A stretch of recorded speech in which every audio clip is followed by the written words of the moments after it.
The GoPro Hero 10 is an amazing tool for capturing great slow motion footage. And in this video, I'm going to offer you 7 tips to capture the best slow motion footage possible with this camera. Tip number 1, you need to make sure you're using the correct mode. On the GoPro Hero 10, there are several different modes that you could use to get slow motion footage, but the best mode by far is going to be 4K 120 frames per second. This mode is going to give you that highest quality footage with that maximum flexibility with 120 frames per second.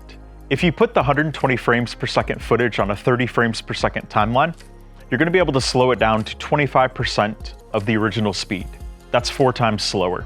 If you put that same 4K 120 footage on a 24 frames per second timeline, you're going to be able to slow it down to 20% of the original speed, which is 5 times slower. 4K 120 is the mode that I recommend. You could also use 2.7K 240 frames per second if you wanted to be able to slow it down to 10% or 10 times slower from the actual speed.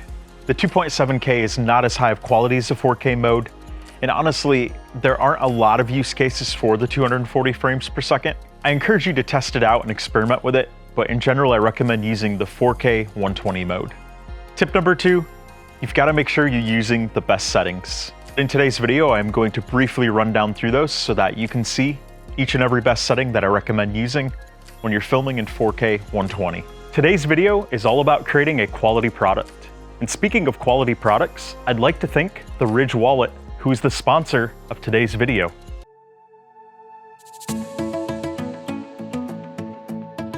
Whether on the trail or off the trail, I always have my Ridge Wallet on me.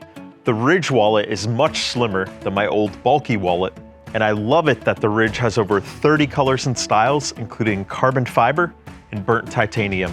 This gave me plenty of options to find the wallet that is perfect for me. The Ridge Wallet holds up to 12 cards and offers plenty of room for cash. The durable material means each wallet comes with a lifetime warranty. In fact, the Ridge team is so confident that you'll like your wallet, they'll let you test drive it for 45 days. If you don't love it, you can send it back for a full refund. All of these features, along with the more than 40,000 5-star reviews, make the Ridge Wallet the perfect gift for Father's Day. So check out the Ridge Wallet at ridge.com/greatdayforahike and use my exclusive coupon code GreatDayForAHike for 15% off your order. So for my slow motion best settings, we want to go here to the mode that is 4K 120, which on mine, I have that set as the activity mode. You may have it under something different, or you may not see 4K 120, and that's fine. Really, you can pick any of these and then customize it. So in this case, pick one of these. If you have 4K 120, pick that, because that's a good starting point. You're gonna click Edit, and then we wanna go here to Resolution in frames per second, and we wanna make sure it's set to 4K 120. For the lens, I recommend using wide. Wide is my general default. For hypersmooth, you do not need it set to high. If you have it set to standard, that's going to be sufficient, because when you slow down footage, it's going to smooth it out even further. So unless you had some really intense shaking, you do not need anything other than standard. Standard is more than enough for slow motion footage. Scheduled capture, that's not going to apply here. Duration is also not going to apply. Hindsight will not either. And timer, you want to keep that off, and zoom, you want to keep that to 1x. Under ProTune, make sure the bitrate is set to high. For shutter speed, you're generally going to be okay keeping that set to auto. If you want to do the 180-degree rule, then shutter you would want to set to 1/240, because that is double the frame rate of 120. Generally, 1/240 is going to work in most situations, as long as you have enough light. If it is too dark, then 1/240 is going to look too dark and it's not going to look great. But as long as you have enough light, that will look fine. But generally, if you keep it set to auto, the camera does a pretty good job handling that. For the EV comp, I recommend setting this to -0.5. This helps preserve some of that detail in your highlights, and it makes it so you can bring out some of that detail later on when editing. And even if you're not editing, I still recommend -0.5 there. For the white balance, if you're doing general daytime filming, I recommend setting that to 5000 or 5500K. You could also set it to auto, and auto will usually do fine there. but I recommend keeping it set to that just in case your lighting situation changes during your slow motion clip. For the ISO min, keep that set to 100. And then for the ISO max, I recommend setting that to 800, but not going any higher than 800. If you go higher than 800, it's going to introduce noise into your footage and it's not going to look good. For the sharpness, you've got a couple options here. I generally recommend low because you can bring out the sharpness when editing later on. But if you're not going to edit, then you could put this to medium and that would be fine. But I do not recommend going to high. High is too sharp and it's not going to look good. So keep it set to either medium or low.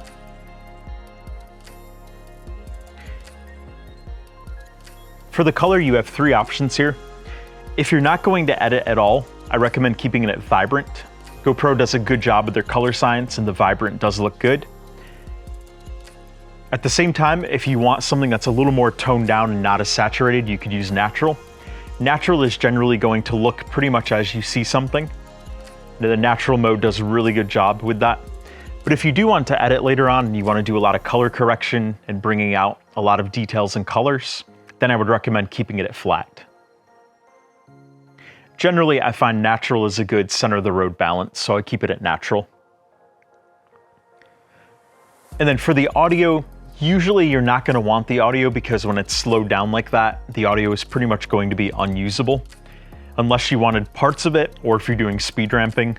So if you do want audio from your clip, I generally recommend keeping raw audio set to off, and I recommend keeping wind set to auto. The GoPro has come a long way with the quality of the audio from the mics, but at the same time, it's still not what I would call professional grade audio. So I would recommend at very least using the media mod and ideally using some type of external microphone connected to the media mod. That's going to give you the best results for sound. And the shortcut items down here will not apply. Tip number 3, get as close to the action as possible. Now the GoPro of course has a wide angle lens and that can make it a challenge getting close because even if you're standing relatively close, that wide angle makes it look like you're a little bit further back. So when you're getting as close to the action as possible, of course you want to keep in mind that if something dangerous is going on, if there's a fast car going by or somebody doing stunts and jumps, you want to make sure you're not too close to that action, but you do want to get as close as possible because it's going to make your slow motion look extra epic. Now some of the sample clips I did for this video where I'm skipping rocks, throwing rocks in the water, outside with my son, there's not a lot of danger to that. Sure, my son could hit me with a rock, but I'll be okay if he does. But in the case of these sample clips, getting close to the action meant getting this camera up close to the water so that when some of those splashes were made, the camera got splashed with water. You could see the droplets coming toward the camera. That's some pretty cool footage. Depending on what you're doing, it's gonna make that closeness a relative factor. But getting as close as you can to the action while also being safe is going to be a great way to get some incredible footage. Tip number 4, make sure you film in good lighting. That's kind of a consistent tip for using a GoPro, but with slow motion footage, it's especially good to have good lighting. And part of the reason for that is when you're filming that slow motion footage, if you have the shutter set to auto, the shutter speed is going to be quite a bit higher when you're filming in the 120 frames per second. And even if you do the 180 rule and set the shutter speed to 240, you do need good lighting, otherwise it's going to make your footage look too dark. So make sure you're in good lighting. For some of these sample clips today, I was in shade, but it was still afternoon and there was still a lot of brightness from the sun, so it worked out okay. And some of those best settings that I showed you, those also take this into account.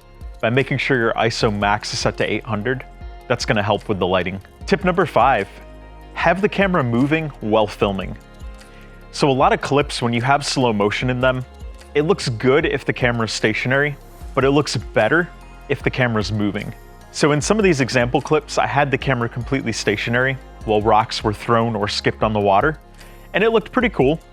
But when I had the camera moving, like when my son was throwing rocks in the water or when I was throwing rocks, it made it a lot more interesting. You felt like you were part of the action and you felt like you were more involved in what was happening. So anytime you can move the camera while filming, especially for slow motion, it's gonna look extra good.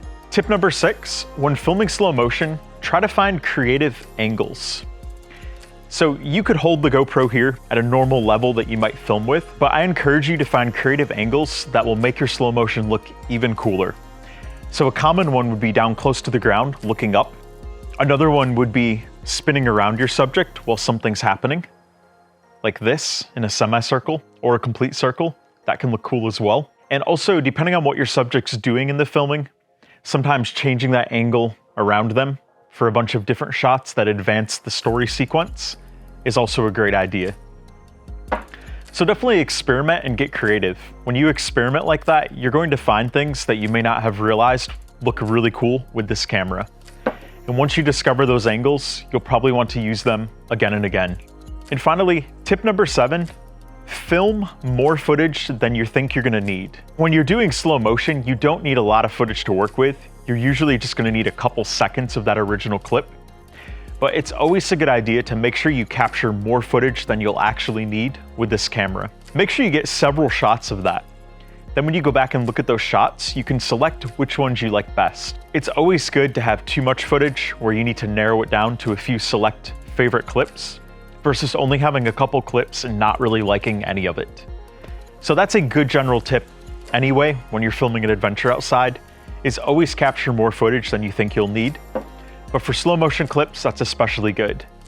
Because when you're doing slow motion, there's a lot of focus on what's going on in that scene, and you want to make sure you have the very best to offer when you're putting that into your project. I hope you found these tips to be helpful for capturing incredible slow motion with the GoPro Hero 10.